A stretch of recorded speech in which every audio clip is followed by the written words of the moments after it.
आप लोगों को प्रणाम करता हूँ, बार बार प्रणाम करता हूँ। सचमुच आप लोगों का काम एक ऐसा है जो अद्भुत ही काम है। मैं वैसे पुलिस पर कई बार हास्य व्यंग्य में कुछ कुछ टिप्पणी कर देता हूं, लेकिन आज क्योंकि यह आपकी गरिमा का कार्यक्रम है इसलिए मैं उन सब चीज़ों से बचूंगा और आप लोगों को बस जितना मैं हंसा सकूं, जो कुछ भी कह सकूं। बिहार का आदमी अद्भुत होता है। अरुण जी मुझे बार बार कहते रहते हैं कि सारे बिहारी दिल्ली क्यों आ जाते हो। मैं इन्हें बार बार बताता हूं कि भाई साहब इसमें बिहारियों की कोई गलती नहीं है, सारा का सारा कसूर इन दिल्ली वालों का। ये लोग बड़े बड़े पांडाल लगाते हैं, कीर्तन मंडली बुलवाते हैं, फिर भजन करवाते हैं, राधे राधे जपो चले आएंगे बिहारी, राधे राधे जपो चले आएंगे बिहारी। अब कलयुग में वो बिहारी तो आ नहीं सकते, हमें ट्रेनों में ठुस ठुस कर आना पड़ता है। तो दिल्ली का तो मामला अद्भुत है। दिल्ली में हंसाने के लिए कवियों की जरूरत ही नहीं है। दिल्ली की भौगोलिक स्थिति ऐसी है। वो एक लड़का दिल्ली विश्वविद्यालय में एडमिशन करवाने गया तो क्लर्क ने फॉर्म लिया और लड़का वापस आने लगा तो क्लर्क पीछे से दौड़ता हुआ आया, बोला बेटा आपने फॉर्म गलत भर दिया। लड़के ने पूछा जी क्या गलती कर दी? बोले बेटा जहाँ पे नाम भरना था तुमने पता भर दिया। क्या नाम है तुम्हारा? लड़का बोला जी विकास पुरी। जैसे ओमपुरी अमरीशपुरी वैसे विकासपुरी। बोले अच्छा पिताजी का क्या नाम है? बोला जी जनकपुरी। बोले माँ का क्या नाम है? बोला जी मायापुरी। घर में और भी कोई है जी? छोटा भाई चाणक्यपुरी। साथ में कोई आया है जी? बड़ा भाई गोविंदपुरी। तो क्लर्क ने हाथ ही जोड़ लिया, बोले बेटा आपका एडमिशन तो जहांगीरपुरी में ही हो सकता। तो मामला सचमुच अद्भुत है। मैं गा गा कर हास्य सुनाता हूँ, चार चार लाइन आप सुनिएगा, बस एक बार आप जुड़ जाएंगे। तो जितना भी सीमित समय है आप यकीन मानिए आज के इस हादसे के उत्सव को बहुत अच्छा लग रहा है। पुलिस वाले भी हंसते हैं यह देखकर, क्योंकि आप लोग का जो ड्यूटी रहती है, मैंने अक्सर खासकर ट्रैफिक पुलिस के लोगों को, टीआई साहब भी रहे, भाई साहब, चाहे बरसात हो धूप हो, व्यवस्था जुटाने में ही लगे हुए मैंने देखा है, उनको कभी आराम करते हुए नहीं देखा मैंने। चार लाइन सुनिए साहब। कोरोना काल कैसा बीता कि बातों में वो पहले से अधिक मीन हो गई, बातों में वो पहले से अधिक मीन हो गई, मौका मिला तो दो से भले तीन हो गई, करते थे सैनिटाइज जिसे इश्क से अपने, जाने वो किसके संग क्वारंटीन हो गई, जाने वो किसके। अभी पिछले दिनों एक धारा हटी थी 377 खुराना से क्या है, पहली लाइन पे मजा, चौथी लाइन पे आनंद। लिमका समझ के लाए थे माजा निकल गया, यही है 377।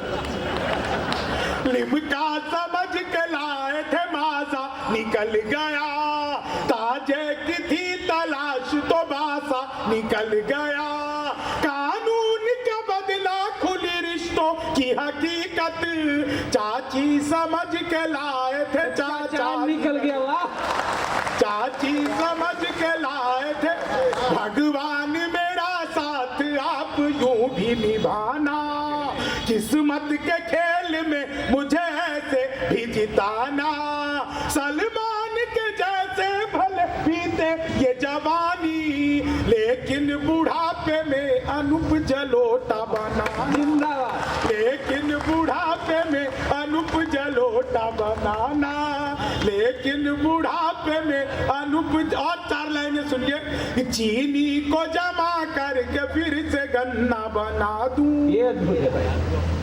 मैं तो अद्भुत ही कवि हूँ जी। क्लास में अध्यापक आए, बोले कौन बेवकूफ है, खड़ा हो जाए, तो मैं ही खड़ा हो गया। बोले तुम बेवकूफ हो। मैंने कहा नहीं सर, आप अकेले खड़े अच्छे नहीं लगते। चीनी को जमा करके फिर से गन्ना बना दूं। संस्कृत के अध्यापक आए, बोले तमसो माँ ज्योतिर्गमया, इसका हिंदी में अनुवाद करो। मैंने किया, माँ तू सो जा, मैं ज्योति के पास जा रहा। चीनी को जमा करके फिर से। गणित के अध्यापक आ गए, बोले मैंने तुम्हारे पिताजी को 2000 रुपए 6% ब्याज पर 10 दिन के लिए दिए, तो 10 दिन बाद कितना लौटाएंगे? मैंने कहा जी वो नहीं लौटाएंगे। बोले क्यों, तुम्हारे पिताजी गणित नहीं जानते? मैंने कहा जी आप मेरे पिताजी को नहीं जानते। चीनी को जमा करके फिर से गन्ना बना दूं। मैं सच बता रहा हूँ आपको साहब। अंग्रेजी के अध्यापक आ गए, लड़की को अंग्रेजी में क्या कहते हैं? मैंने कहा खूबसूरत लड़की को अंग्रेजी में आई लव यू कहते हैं। चीनी को जमा करके फिर से गन्ना बन। गणित के अध्यापक आगे फिर से बोले एक्स की वैल्यू बताओ। मैंने कहा जो हमें छोड़कर चली गई हमारी नजरों में उसकी कोई वैल्यू नहीं। चीनी को जमा करके फिर से। मैं तो सच बता रहा हूँ, बिहार का आदमी कॉन्फिडेंस अद्भुत। इलेक्ट्रॉनिक शॉप पे गया, मैंने पूछा ये टीवी कितने का दे रहे हो?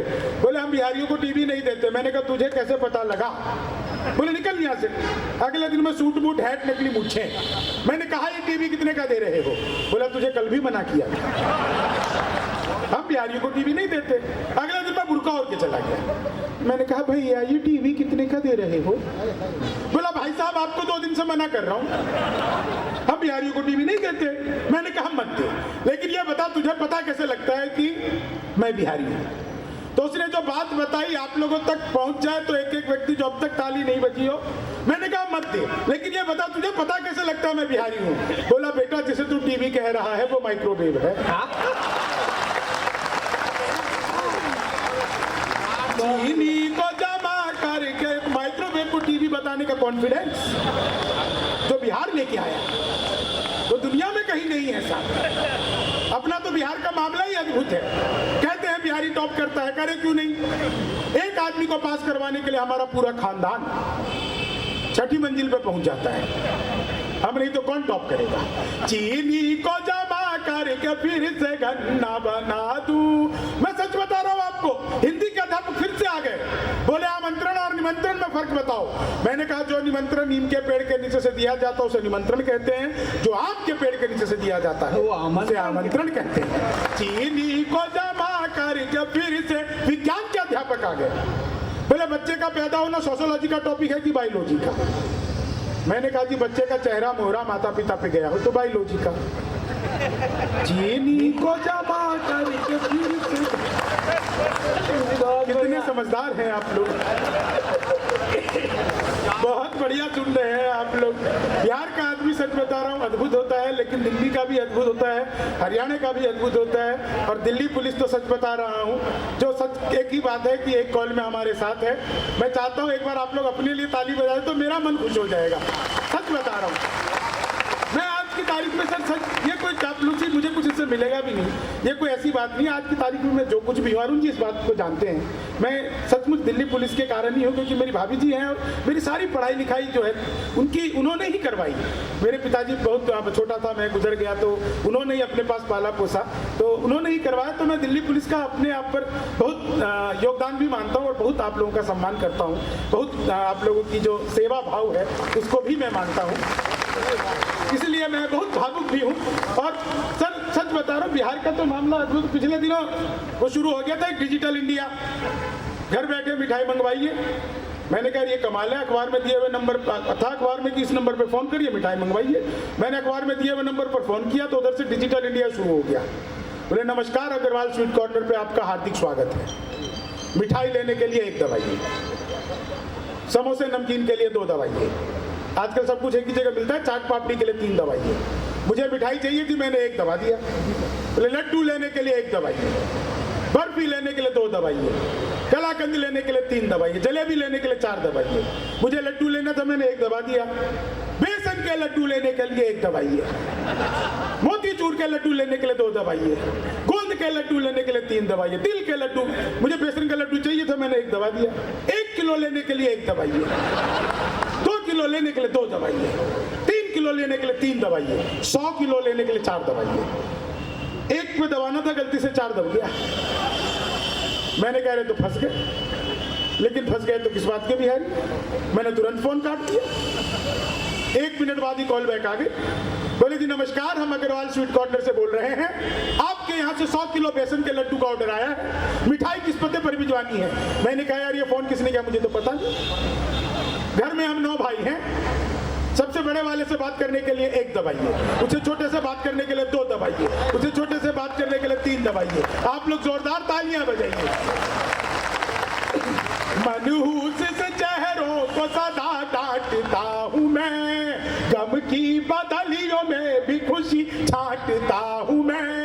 भाता नहीं मुझको कोई चेहरा उदास सा, बस इसलिए ही सबको हंसी बांटता हूँ मैं, बस इसलिए ही। और अंतिम दो छंद कहकर मैं अपना स्थान लेता हूँ। छंद कि मित्र मिले हम चार, एक बोला सुनी यार जोश के बिना तो ये जवानी सुनी सुनी है, दूजा बोला जोश से ही काम चलता नहीं है, हौसला जो ना हो तो रवानी सुनी सुनी है, तीजा बोला मैं तो बस एक बात मानता हूँ, प्यार के बिना सभी कहानी सुनी सुनी है। मैंने कहा प्यार जोश हौसला सही है, पर हंसी ना हो तो ये जिंदगानी सुनी सुनी है। मैंने कहा प्यार जोश हौसला, जीवन में हंसी होनी चाहिए साहब, हंसी नहीं है तो कुछ भी नहीं है। मैं सच बता रहा हूँ आपको, वो एक लड़का चला गया इंटरव्यू देने के लिए, अरुण जी बिल्कुल नया से सुनो, वो इंटरव्यू देने चला गया, बॉस ने उसका रिज्यूम देखा, बोले यार तुम तो फ्रेशर हो, कैसे तुम्हें नौकरी मिलेगी? बोले जी सेल्समैन की दे दो। अच्छा जिसे कुछ नहीं मिलता उसे सेल्समैन की मिल जाती है। बोले जी सेल्समैन की दे दो। बोले बेटा तुमने तो वो भी नहीं किया। बोले सर मैं करके दिखा सकता हूँ। बोले अच्छा करके दिखा सकते हो, ये मेरा लैपटॉप है, मुझे बेच के दिखाओ तभी तो मैं तुम्हें दूंगा, दो एग्जाम्पल दो। बोले सर ठीक है। उसने लैपटॉप उठाया, बोले सर मैं दरवाजे से अंदर आऊंगा, आपके रूम से बाहर जाता हूँ, अंदर आऊंगा, फिर मैं आपको इस लैपटॉप की खूबी बताऊंगा, आप मना करना, मैं आपको बेचने की कोशिश करूंगा, फिर देखना कि मेरा टैलेंट कैसे है, मैं आपको बेच के दिखा दूंगा। बॉस ने उसे लैपटॉप दे दिया, लड़के ने लैपटॉप दिया और लेके भाग गया। 4 घंटे तक वापस नहीं आया।